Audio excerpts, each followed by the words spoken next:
Hi my dear students, ఎలా ఉన్నారు? ఎలా చదువుతున్నారు? మీరెప్పుడైనా దేవుడ్ని ప్రార్థించారా? ఒకవేళ ప్రార్థిస్తే ఏమని ప్రార్థన చేశారు? జనరల్ గా దేవుడ్ని మనం చాలా కోరికలు కోరుకుంటూ ఉంటాం. వాటిల్లో చాలా వరకు మన సొంత సమస్యల గురించే చెప్పుకుంటాం. మనకు సమస్యలేమీ లేవని అనిపిస్తే అసలు దేవుడు గుర్తేరాడు. ఏమంటారు? ప్రార్థనలో మన గురించి కాకుండా జనం గురించి, దేశం గురించి, సర్వమానవాళి గురించి దేవుడ్ని ఎప్పుడైనా ఏమన్నా కోరుకున్నారా? అలా మన కోసం కాకుండా అందరి కోసం చేసే ప్రార్థనల్ని యూనివర్సల్ ప్రేయర్స్ గా భావించవచ్చు.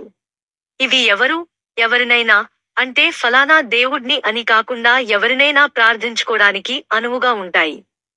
ఇప్పుడు మనం నేర్చుకోబోతున్న ఈ పోయం కూడా అలాంటి ఒక యూనివర్సల్ ప్రేయర్ లాంటి పోయం. ఈ దేశం, ఈ సొసైటీ ఇలా ఉంటే బాగుంటుంది అని మీకు ఎప్పుడైనా అనిపించిందా? ఠాగూర్ కూడా తన దేశం ఇలా ఉండాలి అని కలలు కన్నారు, వాటి గురించి ప్రార్థన చేస్తున్నారు. ఈ పోయం పేరు wear the mind is without fear. కవి పేరు రవీంద్రనాథ్ ఠాగూర్.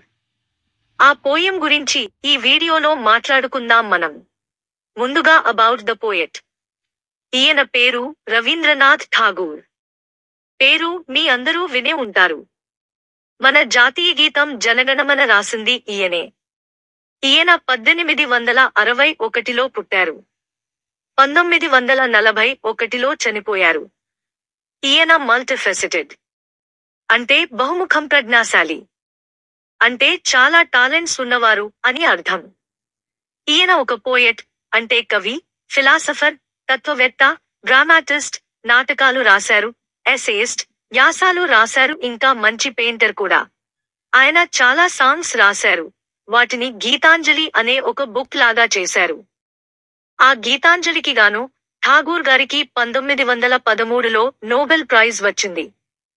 మన దేశ జాతీయ గీతం జనగణమనను రాసింది ఆయనే. ఈయన పోయమ్స్ లో హ్యుమానిజం, అంటే మానవతావాదం, నేషనలిజం, అంటే జాతీయవాదం, పెట్రియోటిజం, అంటే దేశభక్తి, స్పిరిచువాలిటీ, అంటే ఆధ్యాత్మికత వంటి థీమ్స్ కనిపిస్తాయి. ఇప్పుడు మనం చెప్పుకోబోతున్న పోయం కూడా అలాంటిదే. ఇది ఒక ప్రేయర్ సాంగ్. గీతాంజలిలో సాంగ్ నంబర్ 35. భారతదేశంలో స్వాతంత్ర పోరాటం జరుగుతున్నప్పుడు రాయబడిన పోయమిది. ఇందులో ఆయన తన దేశం ఒక స్వతంత్ర, జాగృతమైన, జ్ఞాన సంపన్నమైన దేశంగా ఉండాలని కలగన్నారు. తన దేశం రాజకీయంగానే కాకుండా అజ్ఞానం నుండి, మీరు వేరు, మేము వేరు అనే విభజనల నుండి, భయాల నుండి, అలాగే కుంచిత మనస్తత్వం నుండి కూడా విముక్తి చెందాలని కోరుకున్నారు. ఈ పోయం ఒక ప్రాంతానికి, ఒక కాలానికి చెందినది కాదు. సర్వకాల సర్వజనులకు సంబంధించినది. Poem line to line explain చేసుకోవడానికి ముందు లాస్ట్ లైన్ లో ఉన్న ఒక ఫ్రేజ్ చూద్దాం. Let my country awake. దీని అర్థం నా దేశాన్ని జాగృతం చేసి నడిపించు అని. ఎక్కడికి నడిపించాలి అనేది ముందు లైన్స్ లో చెప్పడం జరిగింది. ఈ పోయం మొత్తం ఒకటే స్టాంజా, అందులో 11 లైన్స్ ఉన్నాయి. ఆ లైన్స్ ఏంటో చూద్దాం. Wear the mind is without fear and the head is held high.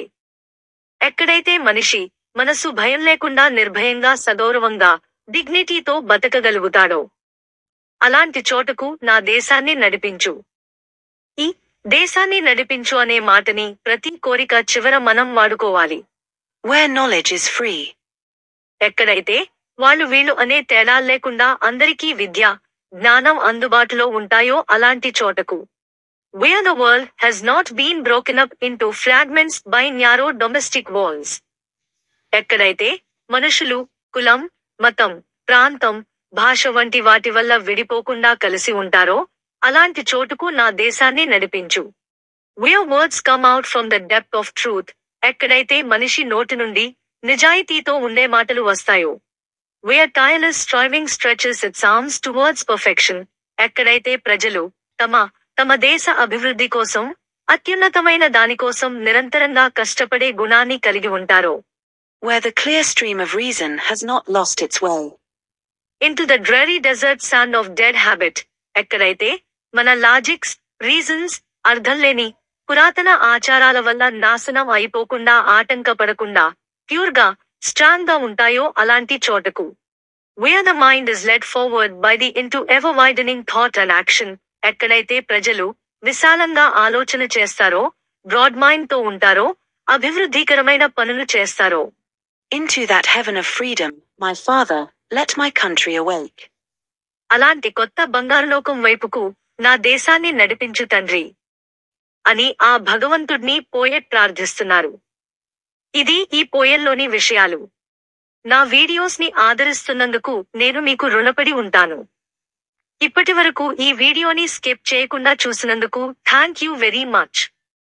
దీనికి సంబంధించి మీకేమన్నా డౌట్స్, సజెషన్స్ ఉంటే కమెంట్స్ రూపంలో చెప్పండి.